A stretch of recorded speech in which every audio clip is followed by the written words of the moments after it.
Good afternoon to everyone. I'm your host for this session, Divian, and I'm pleased to welcome you to our latest episode in the Learning Bytes. How is Agile and Scrum supporting the financial service industry? I'm very glad to have you all joining us today.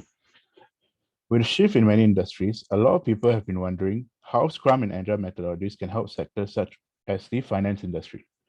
More and more in the finance service sector have been looking at Scrum as a way for them to improve efficiency in their teams. In our session today, our speakers will be discussing how Scrum has helped support the financial service sector. They will also be going over what is Scrum and how does it work in teams of different sizes, the role of Scrum Master, and how a Scrum Master can support teams in organizations. But before introducing the speakers, let me share that you will have the opportunity to submit your questions by typing them into the Zoom chat box. You can send in your questions at any time during the panel discussion, and we'll address the questions during the Q&A. So now it's time to introduce our guest speakers. Firstly, we have Ferzeen Anis, who is a professional Scrum Trainer with Scrum.org. Ferzeen is someone who is passionate about continuous learning and development, working collaboratively, communicating efficiently, and putting people at the center of change.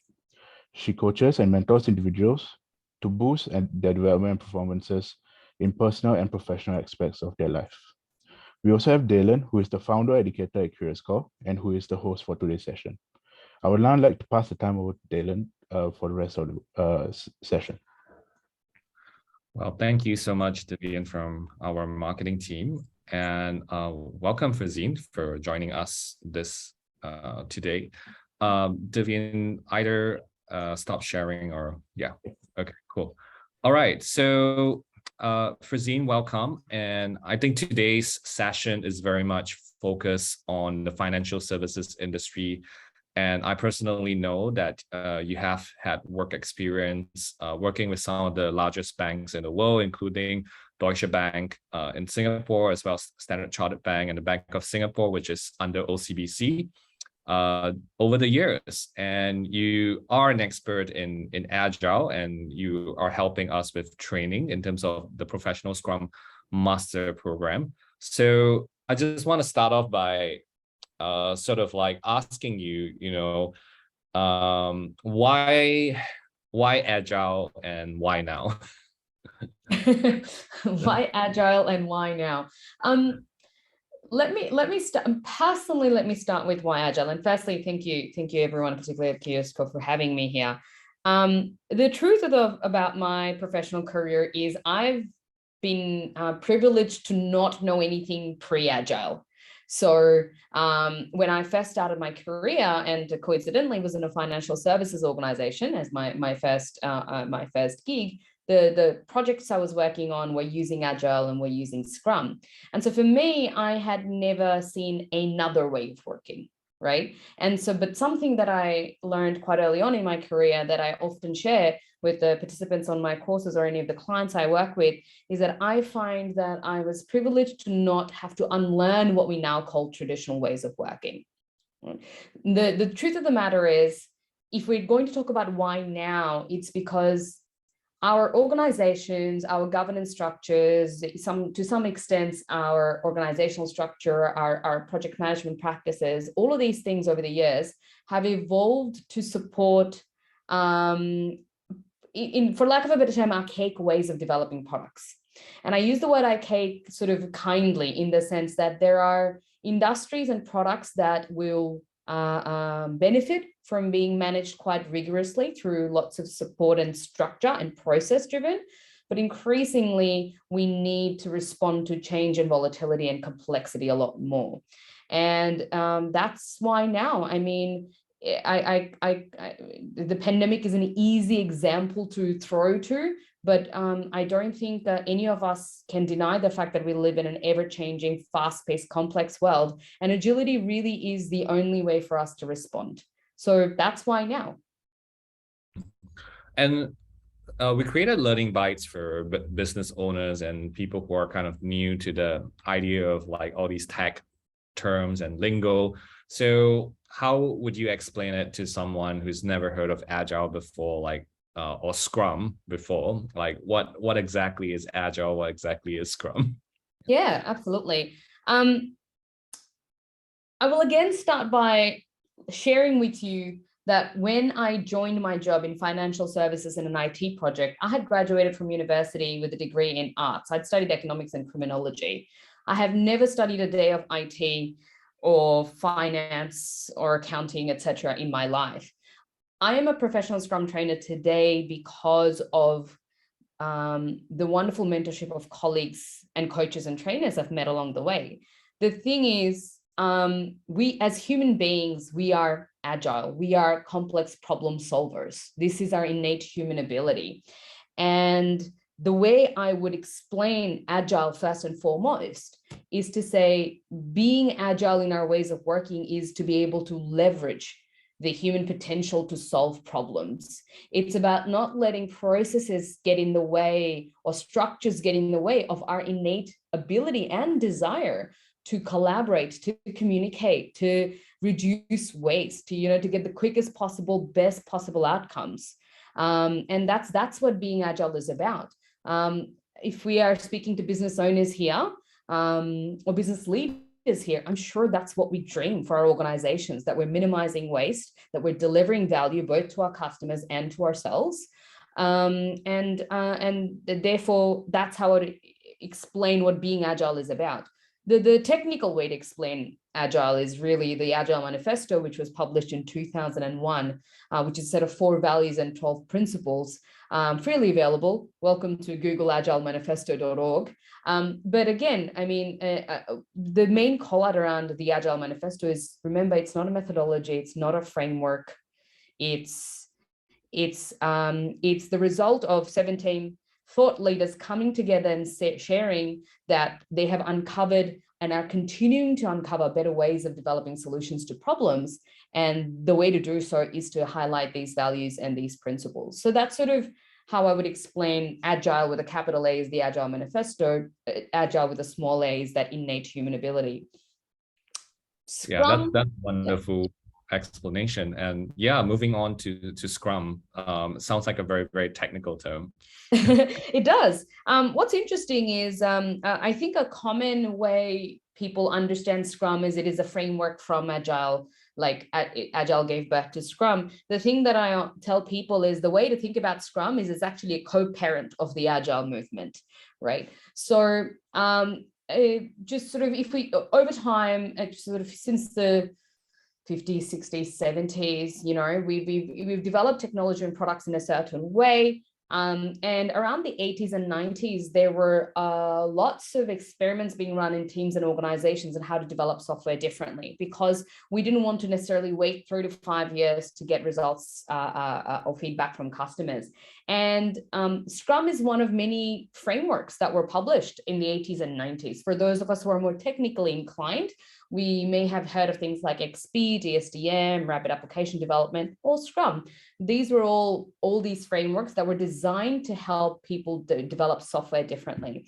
And in fact, it was representatives from a bunch of these frameworks, including Scrum, who decided in 2001 to go away and think about what might be a common methodology or a framework, and they actually published the Agile Manifesto. So what's interesting is that Scrum, alongside the thought leaders of Scrum and other frameworks like these, really gave birth to the Agile Manifesto and have therefore continued to be very popular ways of embedding agility. So Scrum is a framework.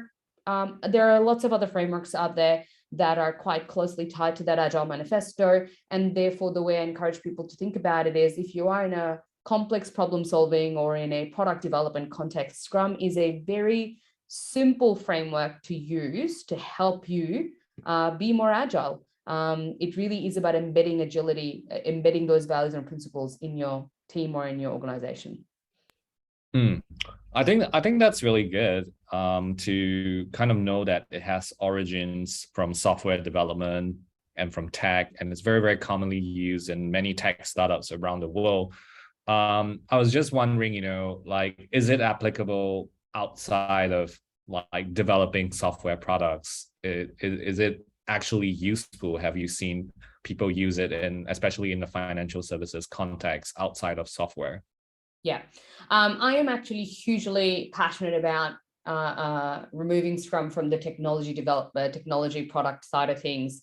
And in fact, even if you look at the mission statement of scrum.org, we say scrum.org says that we are helping people solve complex problems.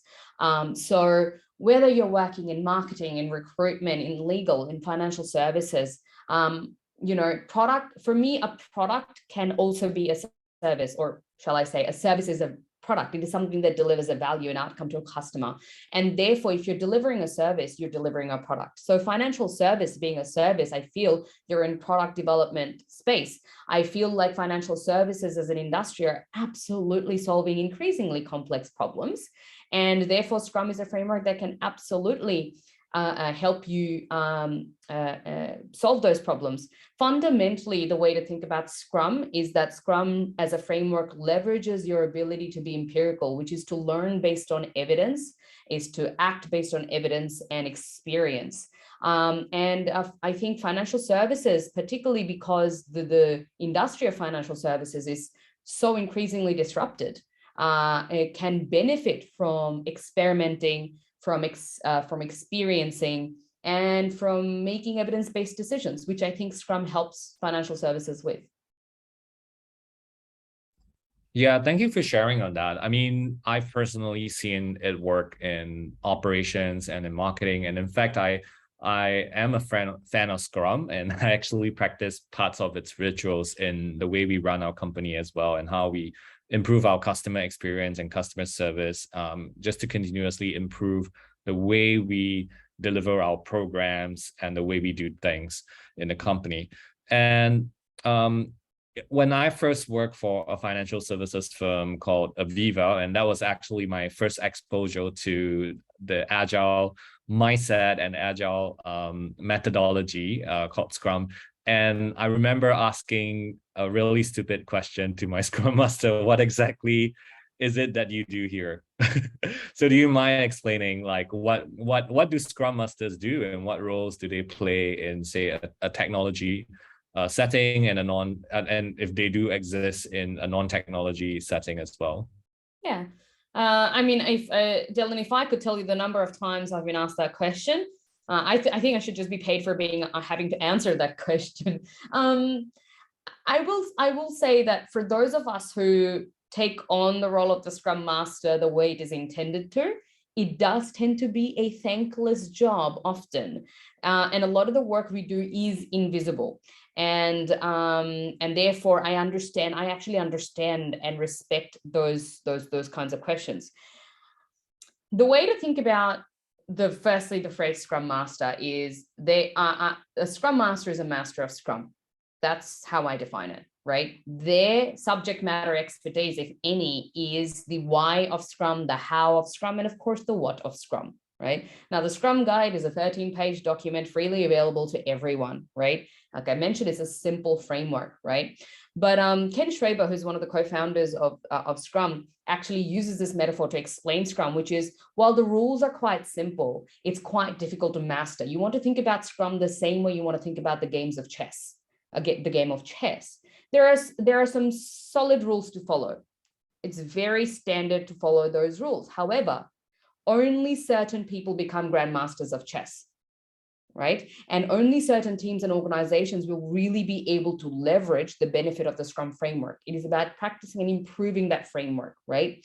And the people who are best able to help you improve your Scrum implementation are Scrum Masters. That is what they're designed to do, right? Now, that is the intent of the Scrum Master. What we notice, however, in the industry is this is not a easily accepted job description. So what we find is Scrum Masters tend to have to retrofit their role into, we are a team lead, or we are a blocker remover, or we are a report writer, or we're just teaching people Scrum and full stop. And generally speaking, it's maybe some of those boxes, all of those boxes, but very little about championing the cause and intent of Scrum and improving the implementation of Scrum. So I think that's probably where some of the misunderstanding lies. The role of Scrum Masters in any organization, technology or otherwise, is really to help organizations understand the benefits of working in this way.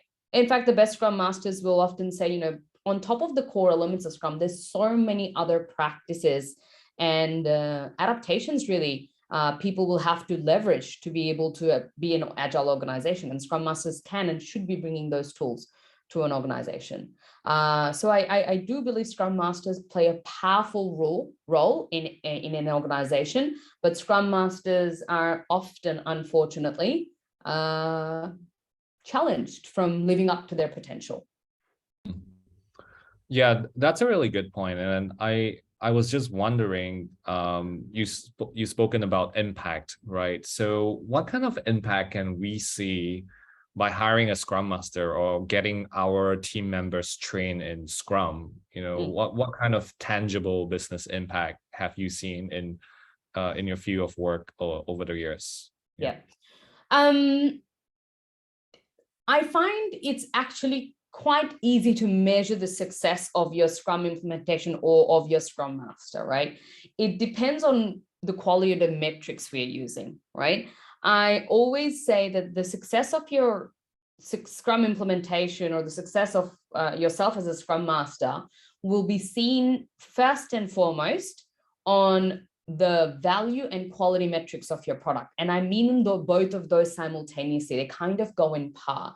So we're not talking about products that are bringing a lot of revenue, but are creating a lot of pain for customers in terms of quality, or products that are actually, yep, they're built to the top-notch standards, but no one really wants to use, right? So your product or service that is reliably delivering value and to a high quality, right? That is the ultimate business value proposition for the Scrum framework, right? If you're struggling to deliver value, if you're struggling to maintain quality, what Scrum will do is show you the mirror and show you where you need to make changes to be able to improve those things. But ultimately, the organization has to take those steps. The second most impactful impact I see of Scrum as a framework, or Scrum Masters as individuals in an organization, is that of team morale and engagement. Increasingly, we see organizations are aspiring to attract talent, keep and retain talent, promote workplace culture, etc. And a continuous improvement environment like the one that Scrum aspires to build is probably one of the most obvious impacts that you can see. So on the business revenue value side, external value side, I would say that the value of the quality of your products are maintained and increased. And from an internal side of things, you will see your employee engagement and workplace culture improve. Those are the ones I'm looking for. And I think as a fellow business owner, I can definitely attest to the fact that I do see improvements in morale because people are quite fascinated by the fact that, hey, actually, there's no concept of done, right? But everything is like a work in progress, and you're always like improving something again and again. So that without that notion of done, like there's no notion of perfection, and without that notion of perfection, then we're like, okay, we can always do better as a team, and that's kind of wonderful to aspire to and to work towards, to whether you're in financial services or in my sector in education. And I think there was also a report that I read that productivity tends to improve with an implementation like the Scrum framework. And I've seen successful implementations in my career, and I've seen less than successful implementations in my career as well. So what do you think kind of like separates the the better Scrum practitioners versus the not so good ones? Yeah.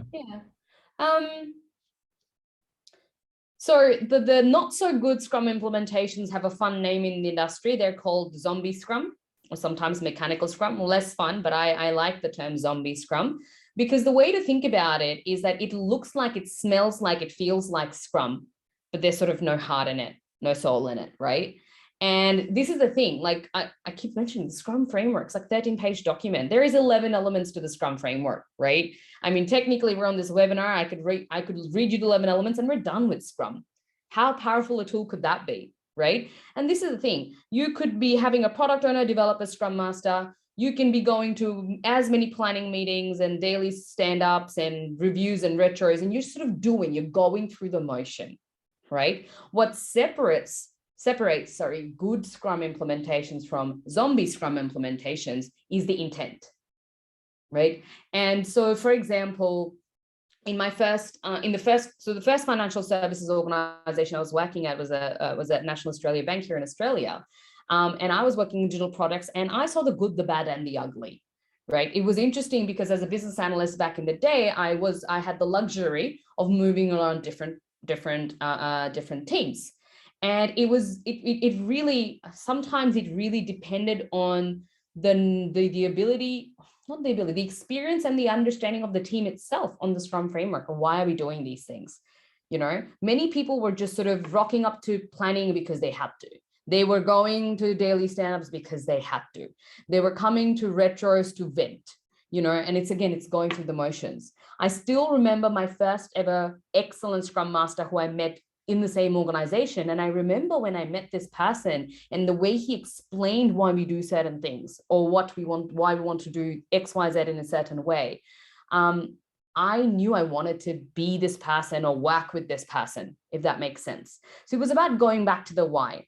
I think no matter which or kind of industry I've worked in, that has ultimately been what's helped.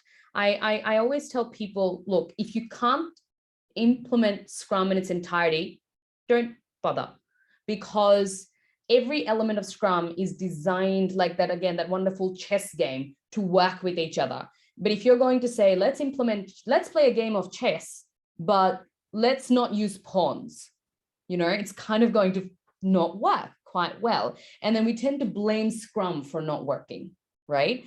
Scrum needs certain conditions to succeed, and those are cultural conditions, right? Those are behavioral and value-based conditions in an organization. So often the change that organizations need to invest in to see your Scrum implementation succeed is those values-based changes, those cultural changes, the ability for people to really be honest, to be transparent, to experiment, to change their minds, to you know, share what's going on. And again, that collaborative environment. It's a cultural change that needs to be the foundation for Scrum. I'm glad you mentioned the National Australia Bank, and I was just wondering, you know, is there anything we should look out for when we implement Agile or we implement Scrum practices in financial services? Yeah.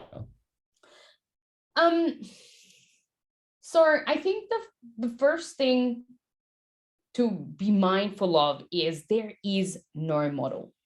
That's period, right? There are frameworks come a dime a dozen, including scaling frameworks, and particularly financial services organizations, so I'm talking about medium to larger ones, will feel like the way to go is a framework. And there is nothing wrong with looking into the frameworks, right? But every single Agile transformation project or proposal that I've worked on, of the ones that don't see the light of day eventually are the ones that are a pure top-down approach, that are, here's like a framework, if you do this, you will succeed, right? This is just simply becomes a new way of following a process. Agility is not a process. Agility is a cultural change, right? So it needs to be a top-down and bottom-up approach. But when I say that, I don't simply mean that you have to change the structure or the policies or the processes at the top and the bottom. What I mean is the strategy has to be co-designed. It has to be a shared journey. This is incredibly challenging, if not impossible, for larger organizations. This is why we find smaller organizations, be it fintechs and startup organizations, find it easier to apply frameworks. But again, they run the same risk. I've seen plenty of startups going, I'm just going to do Scrum, or I'm going to do Kanban, I'm going to do XP, and I will see XYZ value. Frameworks come a dime a dozen. Really understand what it means for you to adopt those changes and really give it a good, solid go. Make sure everyone in the organization has buy-in into the change. And don't be afraid to say no to the detractors. right? There will always be people who are resistant to change, and that's okay. That's our defense mechanisms coming up. But if we as organizations, particularly as organizational leaders, understand that we have a need to change, then we have to either bring them along the journey or be willing to say, we understand, but maybe this is not going to be the way of the future for yourselves. Yeah, I think an analogy that I've heard some of our clients use is like getting on the boat, and not everyone will want to get on the boat. And they always ask Dalen, how do we get everyone to get on the boat? And the reality is not everyone wants to get on the boat. Yeah, so it's nice that you mentioned it, because I seen it firsthand in my first fully agile work setup. Was like the product owner, and I mean, most of the organization that were hired in externally understood Scrum, understood Agile, and were very able to quickly pick it up. But for the rest of the organization, which is a lot more traditional, right, they had difficulty kind of picking up what Scrum is and what Agile is, and it took about a couple of months. And I'm talking about maybe like 3/4 or 9 months or something before the management realized, hey, we need to get a Scrum coach or an Agile coach in to train the rest of the organization who don't get it. So yeah, it's also like kind of understanding that language. So now that we understand the importance of it and some of the benefits that it can unlock in running a business, I was just wondering why should we choose Scrum.org over other competitors? I know you're a trainer on the Scrum.org, but there are like so many options out there. There's like the certified Scrum Master, and then there's the PSM. So sometimes as a customer, as a consumer, I'm getting a little confused, like which one should I choose? Yeah, of course. Do you have any thoughts on that?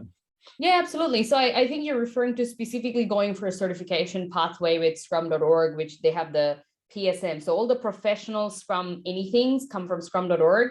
And if you go to the organization Scrum Alliance, their certifications or courses are called Certified Scrum something. So CSM, CSPOs versus PSM, PSPO. So I think there's 3 leading organizations. I think the third one would be Scrum Inc. or something like that, provide the vast majority of the courses and certifications out there.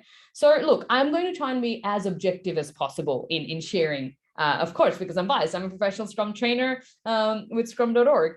But what's interesting is, Dalen, I didn't know to ask this question back in the day. I kind of went to a Scrum.org course and I fell in love with a professional Scrum trainer. And I said, this is what I want to do with my life. And that's sort of put me on that pathway. And I learned all of this along the way. And I think it is actually very valuable for customers to know the difference.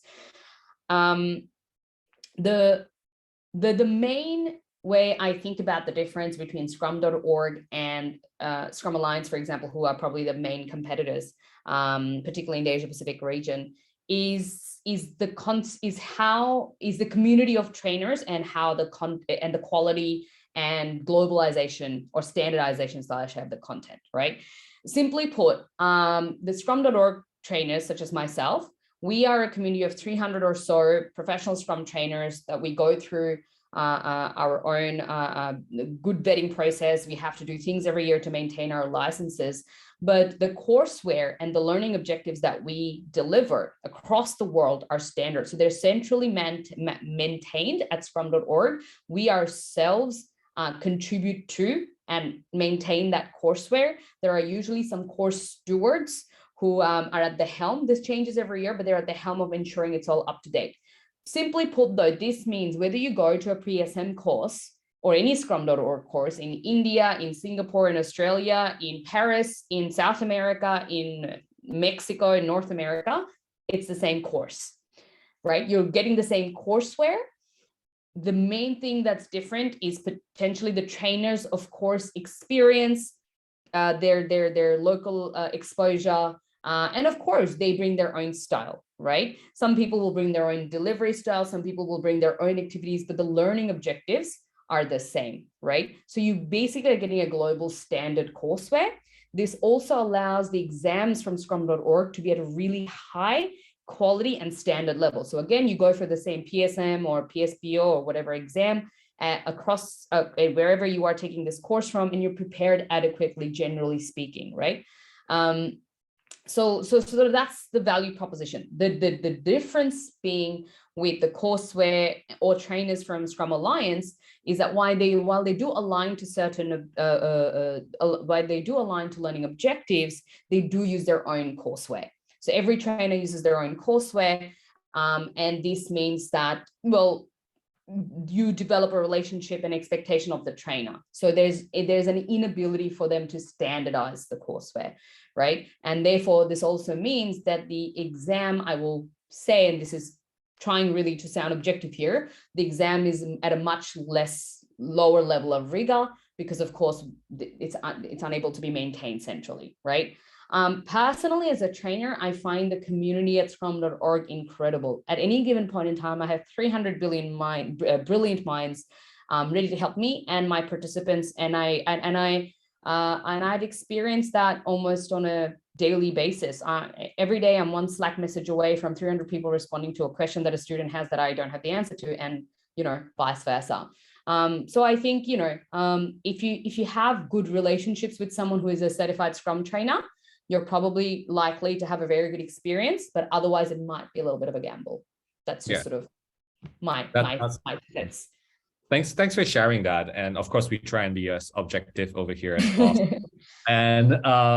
And as an institution that actually have you as our Scrum trainer and training for our Professional Scrum Master program, I also want to add that the certifications for PSM are actually lifetime, right? Yes. You don't actually have to renew it every year or every 2 years, unlike some other organizations. So actually, that might economically, it actually might make more sense to some people. And I think even if, let's say, I choose Scrum.org, right? I still have this question. There's the PSM, there's the PSPO, and there's like different kinds of programs, right? So how am I supposed to know which one is suitable for me? And at Curious Call, we help a lot of our UXers, UX professionals or mid-career professionals to transition into UX, or mid-career professionals to transition into product management. What should we pick? Should we pick the PSM? Should we pick the PSPO? What should we choose?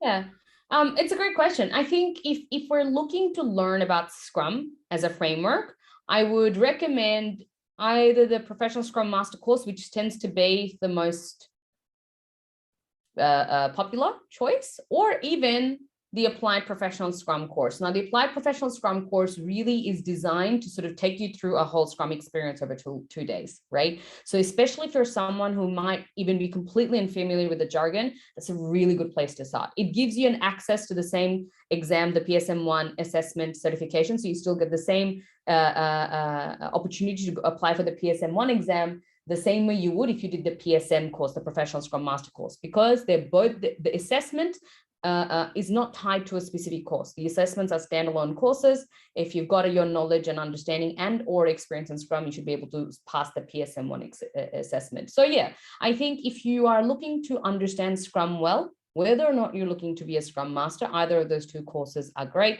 Of course, if you expect you might be a Scrum Master, or you might be someone who is helping your organization adopt Scrum, even if you're not going to be a Scrum Master, or your organization is going through a Scrum adoption process, you just want to learn more about Scrum, both of those, in particular, the PSM tends to be a very popular option because you learn sort of the ways to explain Scrum, I guess. PSPO, absolutely. I would generally not recommend doing PSPO unless you have either done one of those courses, or you have some experience in Scrum. So you're not coming to PSPO with us having to necessarily explain from scratch what Scrum is all about. There is an opportunity on the PSPO course to talk through the framework. However, that's maybe about a quarter of the focus of the whole course. The main focus of that course is to build your abilities as a product manager. So whether you're a UX professional going to product management space, whether you have the title of a product owner, whether you have the title of a product manager, essentially if you're doing anything product management, if you're working with or next to Scrum teams, or you actually really want to learn about product management in general and maybe a little bit of side effect of Scrum as well, great. Then I would say do the PSPO. We have a course called Professional Scrum with User Experience now. It's called the PSU course. However, that's not designed for you to learn about UX per se, although you do learn some preliminary user experience techniques. It's more designed to help user experience people understand how to work with Scrum professionals and vice versa. So how does a Scrum team involve UX people and vice versa? Because what we found is many organizations have sort of the design space sitting outside of the development centers or parallel to. So this talks about how they can come together. So those are probably a couple of different things to think about.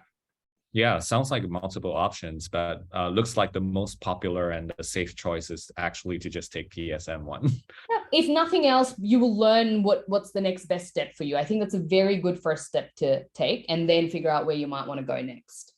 Yeah, that's excellent. I was just wondering, as a leader, right? And I've known you taken some leadership roles as well, or you've actually coached leaders in your line of work. What are some of the most important things that you've shared with these leaders about that is from the Agile or from the Scrum methodology that you think could be useful for our audience to take away? Yeah, absolutely. The first one and the most important one is like visualizing our work, like visualizing. I think visualizing our work, whether it's the work we're doing, whether it's work customers are doing, our teams are doing for the customers, whether it's visualizing how we're delivering value, our processes, visualizing our work is really, really important. It helps us understand what we're doing. So I really encourage people to step back from documents explain what we're doing or how we're doing things, right? I encourage people to converse, and things like visualizations, whether it's post-it notes on a physical wall or digital post-it notes on murals or whatever else, so many tools we have these days. I have, in the last few years in particular, coached so many leaders whose number one piece of feedback to me has been, Ferzeen, since you introduced me to Miro, you've changed my life. There are people, I literally had a conversation with someone, the CEO of an organization yesterday, who said, I've been managing my calendar on Miro. People have access to my Miro. People can see what I'm doing. And I'm actually giving my PA access to Miro. And they're just going to work off Miro because it's post-it notes, it's human, it's tangible, it's movable, right? So it's visualization, right? The second one is very close tied to visualization. Make it transparent, right? Whether you're a leader or a team member, right? We have to learn to not be possessive about our work. But this is, again, it's a double-edged sword. We have to be confident that we're not going to get slapped on the wrist, for example, for things that are not going according to plan. Guess what? They probably won't, right? Welcome that change. I encourage leaders to soften or modify their language around responding to failure or mistakes, right? Things like, what did you learn from that? And we talk about letting teams be more self-managing. So biggest recommendation I make to people is, and you'll notice I just did that, is when people ask you to tell them what to do, ask them back, what do you think we should do? What do you recommend? So really just sort of taking leadership, like pushing leadership downwards, particularly for leaders, is very, very, very important. So yeah, thank you for sharing those two things. And I think those are definitely very helpful and an excellent reminder for any practitioners or non-practitioners who are leaders in their own field. And we're said to be moving into a recession, right? And the economy is not looking great. There's a lot of bear markets going on right now. Companies are tightening their pockets, they're tightening and they're trying not to invest too much in training. So, but maybe they have a limited budget, right? There are a couple of things to invest in. Maybe they should invest in sales or getting more sales and stuff like that. What would you do to convince someone that now is the time to actually invest in learning about Agile, learning about Scrum? Like they should actually be investing in their people rather than tightening their pockets. Yeah. So there's two parts to this. Firstly, I am never going to say that going Agile is not expensive. If anyone's ever said this to you, that if you do the Agile thing, you'll reduce cost, it's a lie, right? There's a modification to this.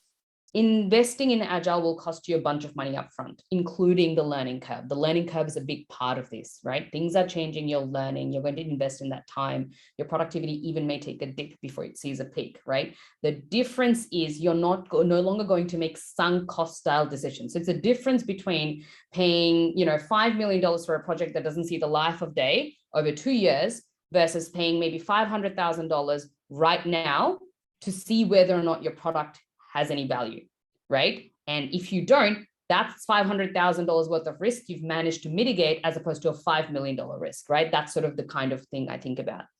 So it's never going to be inexpensive for you to invest in this, whether you're in a recession or not. So that's the first thing I want to say. The second thing I want to say is if we acknowledge that we are working in a difficult time or in a recession, an organization is called an organization because we're made of people. We're literally an organization of people. The only thing that will get our organization out of any slump are the people. And as a person who's been an employee, and I'm no longer an employee and I run my own business and things like that, but having been on the employee side of things, I hand on heart can tell you this, that nothing has encouraged me to support my organization more than them investing in me. Investing in your people will always give you back tenfold, don't quote me on the math, but at least tenfold, if not more, on what you might do in investing in some processes. I can tell you to invest in continuous integration and delivery pipelines. I can tell you to continue to invest in all the processes and technology of the world, but nothing will give you back like investing in your people.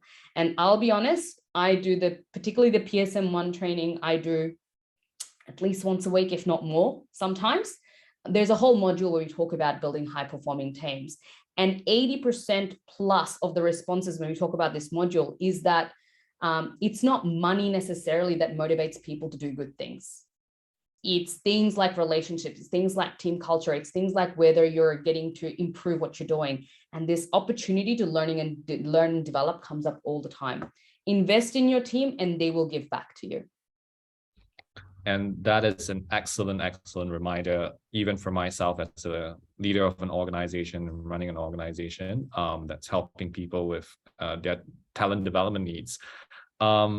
I can definitely say, yeah, we really believe in investing in people as well and walking the talk. And it has really helped us sort of like stay ahead of our competition and also help us think of new ideas and dream of new ways and look at things in completely new perspective as well. And I think that's incredibly important, right? Because when recession is like everyone wants to shrink and wants to like, close up and do their own thing, but actually it's also a moment of expansion and opportunity to like go out there and venture into new ideas and new territories and new realms and to try new things. And I think that's definitely like the Scrum or the Agile process really helps to kind of, as you said, manage the risk a little bit better as we're doing some of these things. So closing off this interview, just wanted to ask you if you have any parting advice for practitioners or would-be practitioners coming into this field or are still considering and on the fence for practicing Scrum or practicing Agile? Yeah, I think a lot of these frameworks have been around for decades, right? So trust your instincts when something doesn't feel right in your own context and in your organization. If you feel like something needs to change, it probably does. But change is hard. And if you can be the voice of change, it may turn out to be a little bit of a thankless job sometimes, but stand up for yourselves, for the rest of your team, for your colleagues, for your organization. Whether it's Scrum, whether it's Kanban, whether it's any other framework, I'm not biased. I'm a Scrum nerd, of course, but really, I encourage you to do your research, learn about them, ask me questions. I love learning about this stuff. The biggest thing Scrum has done for me personally is that it gives me a sense of control in an increasingly chaotic world. So if you're feeling a little bit lost, if you're feeling a little bit confused, if you're feeling a little bit concerned about what to do next, try being a bit more agile about it. Maybe try applying Scrum.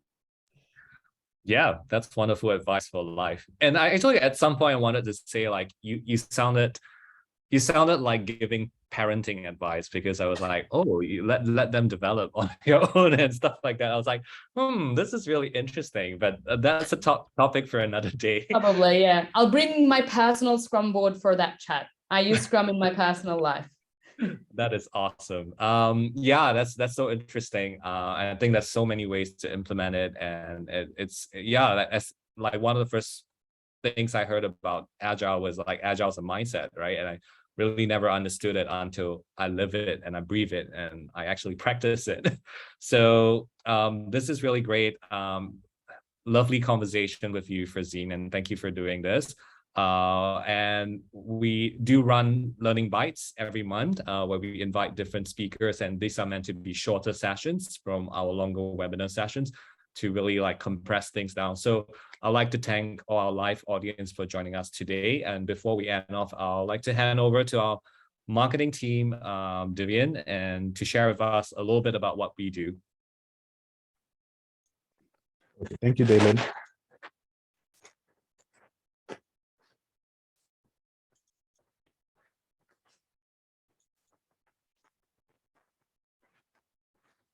With that, we have come to the end of the Learning Bytes, and on behalf of CuriousCore, we would like to thank Ferzeen for her valuable insights shared. And we also like to thank everyone who took the time today to attend our session. Now, I'd like to talk a bit more about how CuriousCore can help your team and organization. CuriousCore runs a variety of courses, and some of them are on the screen right now.